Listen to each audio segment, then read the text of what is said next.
तो कैसी लग रही है आपको हमारी ये पारंपरिक खेलों की सीरीज़, जिसमें हम देश के अलग अलग हिस्सों से लेकर आते हैं मशहूर इंडिजिनस स्पोर्ट्स, जो ना सिर्फ एक भारत श्रेष्ठ भारत मिशन को करते हैं बुलंद, बल्कि हमें मौका देते हैं इन स्पोर्ट्स के बारे में बारीकी से जानने का और हमारे देश की प्राचीन संस्कृति को समझने का।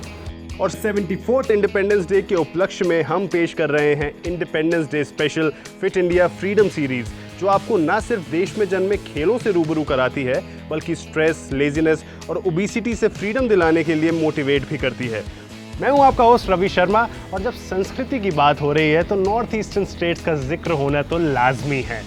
तो फिर इसी नोट पर हम रुख करते हैं सिक्किम का और बात करते हैं आर्चरी के बारे में।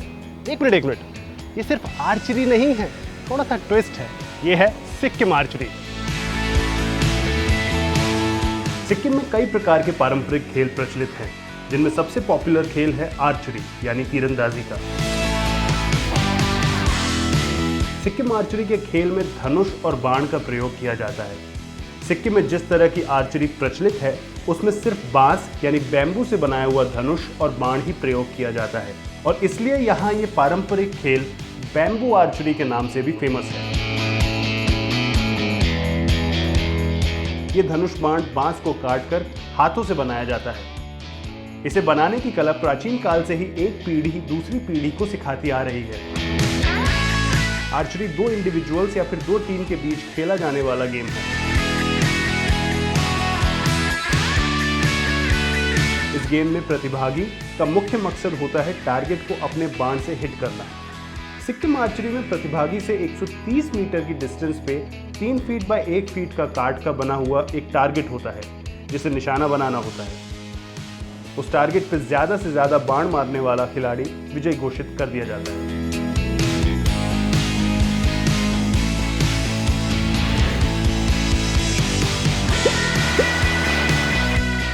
सिक्किम में धनुर्विद्या प्राचीन समय से ही चली आ रही है। इनफैक्ट इस धनुर्विद्या की शुरुआत वहाँ के लोगों ने खेल के लिए नहीं, बल्कि जानवरों का शिकार करने और दुश्मनों से अपनी सुरक्षा करने के लिए की थी।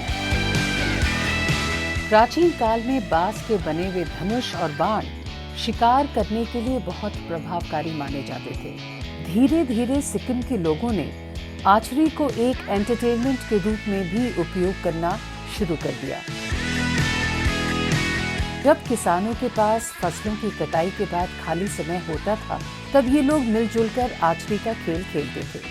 आर्चरी सिक्किम की प्राचीन सभ्यता, संस्कृति और परंपरा का प्रतीक है। यह खेल के रूप में सबसे पहले सिक्किम और भूटान के राजाओं के दरबार में खेला जाता था। इस खेल में न सिर्फ शाही खानदान के धनुर्धर भाग लेते थे, बल्कि शाही खानदान के दोनों राजा भी इस खेल के शौकीन थे। आर्चरी का पहला आधिकारिक खेल रॉयल ग्राउंड में खेला गया था, लेकिन धीरे धीरे ये खेल आम लोगों के बीच भी काफी लोकप्रिय होने लगा। समय के साथ साथ इस खेल के प्रशिक्षण केंद्र भी खुलने लगे। ये एकमात्र ऐसा खेल है जो आज भी निर्विवाद रूप से सिक्किम की संस्कृति का अहम हिस्सा है। भाई, राजशाही दरबार से शुरू हुई इस खेल की परंपरा ने आम लोगों के बीच में आकर सिक्किम आर्चरी को और भी पॉपुलर बना दिया है। तभी तो हम और आप घर बैठे इस बेहद रोमांचक खेल के बारे में जान पा रहे हैं। वैसे आपने एक इंटरेस्टिंग बात नोटिस की होगी, सिक्किम आर्चरी का गेम फॉर्मेट ही नहीं, बल्कि इसमें यूज होने वाला इक्विपमेंट भी बहुत रोचक है। तो चलिए पहले इन्हीं के बारे में समझते हैं और जानते हैं इन्हें कैसे बनाया जाता है।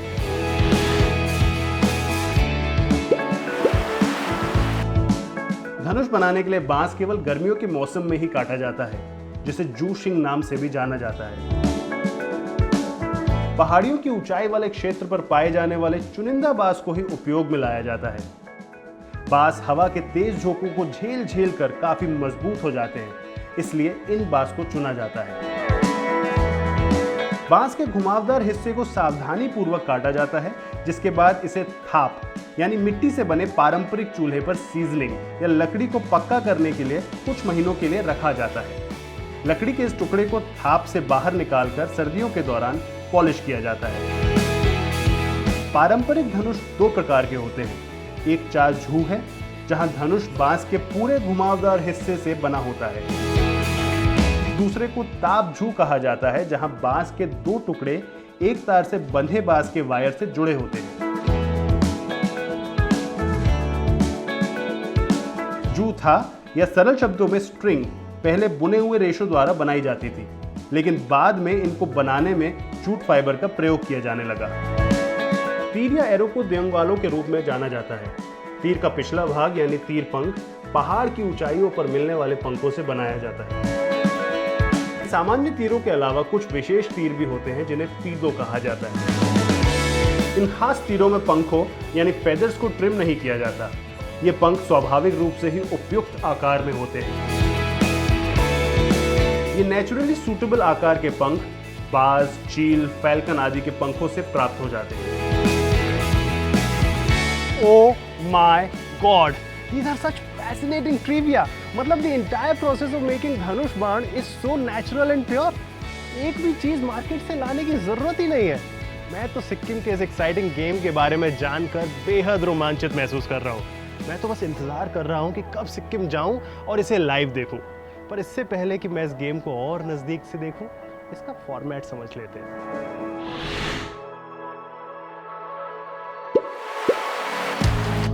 सिक्किम में खेले जाने वाले प्रारूप में एक टीम में 7 खिलाड़ी शामिल होते हैं, जहां पहले निशानेबाज को फूदा कहा जाता है।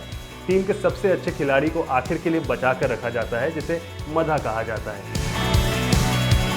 प्रत्येक खिलाड़ी को 2 तीर मिलते हैं जो ऑल्टरनेटिवली शूट करते हैं। प्लेइंग एरिया भेदों में लकड़ी के बने 2 टारगेट होते हैं जो मैदान के विपरीत छोर पर तय किए जाते हैं। टारगेट्स के पीछे एक शील्ड रखी जाती है जिसे बार रिप कहा जाता है। सिक्किम आर्चरी में उपयोग किए जाने वाले कुछ शब्द इस प्रकार हैं। करी मतलब 2 पॉइंट्स, यानी कि जब खिलाड़ी टारगेट के बीच में हिट करे। दगा मतलब 1 पॉइंट, यानी कि खिलाड़ी जब टारगेट के करीब हिट करे। इस तरह से कुल 35 अंक या पॉइंट्स तक गेम चलता है। फेरी, एक खिलाड़ी एक लक्ष्य को प्रतिद्वंदी के समान रूप में मारता है। चारों, जब एक ही टीम लक्ष्य को हिट करती है। शैडो, रेफरी के द्वारा तारीफ किया जाना। विनिंग टीम एक धन्यवाद समारोह का आयोजन करती है जिसे भा चेशी कहा जाता है। जब भी खेल शुरू होता है तब शूटर को चिढ़ाने के इरादे से विरोधियों को छेड़ा और ताना मारा जाता है, और ये एक काफी प्रचलित परंपरा का हिस्सा है। देखा आपने?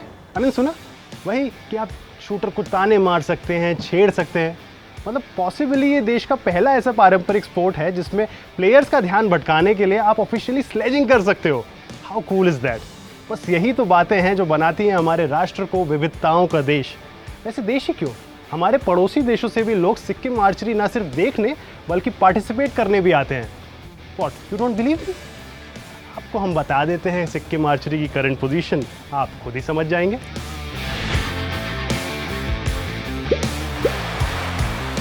आर्चरी भूटान में लोकप्रियता हासिल कर रही है क्योंकि सिक्किम में रह रहे कई सारे प्रतिभागियों का भूटान सिक्किम आना जाना लगा रहता है। सिक्किम आर्चरी एसोसिएशन स्टेट में एनुअल आर्चरी टूर्नामेंट का आयोजन करवाता है, जिसे chief ministers gold cup tournament भी कहा जाता है। पड़ोसी देश भूटान और पड़ोसी राज्यों के शहर पेडोंग और कालिम्पोंग के प्रतिभागी इस टूर्नामेंट में भाग लेते हैं। ठीक ऐसे ही सिक्किम के शूटर्स को भूटान के आर्चर्स द्वारा इनवाइट किया जाता है, विशेष रूप से गोमतू, सामते, पुंतासोलेंग, थिम्पू और पारो शहर में। भूटान और सिक्किम में खेले जाने वाले आर्चरी के बीच अंतर यह है कि भूटान में 11 खिलाड़ियों के साथ खेलने का फॉर्मेट है, जबकि सिक्किम में 7 खिलाड़ियों का। आर्चरी के स्पोर्ट में संस्कृति और परंपराओं का समावेश है, जहां तीरंदाज अपनी सुरक्षा और जीत के लिए प्रार्थना करने के लिए मठों एवं मंदिरों में जाते हैं और अपनी जीत की कामना करते हैं। तीरंदाजी को न केवल एक खेल के रूप में बल्कि सिक्किम के स्थानीय वास्तुकला के विकास में एक इंस्पिरेशन के रूप में माना जा सकता है। ये आज भी मठों या मोनेस्ट्रीज के स्तंभों के ऊपर देखा जा सकता है, जहां खंबे बड़े और छोटे कर्व्स में धनुष की तरह आकार में छत तक जा रहे होते हैं। इस गेम के बारे में देखकर, सुनकर और समझकर मुझे तो बस एक ही फीलिंग आ रही है, मुझे सिक्किम जाना है। और जाएं भी क्यों ना। सिक्किम आर्चरी की पहचान हर छोटे बड़े कस्बों में तो है ही, इसका जिक्र बड़े बड़े मठों के पिलर्स तक में देखने को मिलता है। वैसे आई एम प्रिटी श्योर कि आप भी सिक्किम जाएंगे, सिक्किम आर्चरी को देखेंगे, लेकिन इससे पहले कि आप सिक्किम जाएं, हमारे महान देश के महान पारंपरिक खेलों को ज़रूर देख लीजिएगा यहीं फिट इंडिया एक भारत श्रेष्ठ भारत मिशन के indigenous sports of India show में। फिलहाल के लिए मैं लेता हूँ विदा। Till then, stay fit, stay healthy, good bye.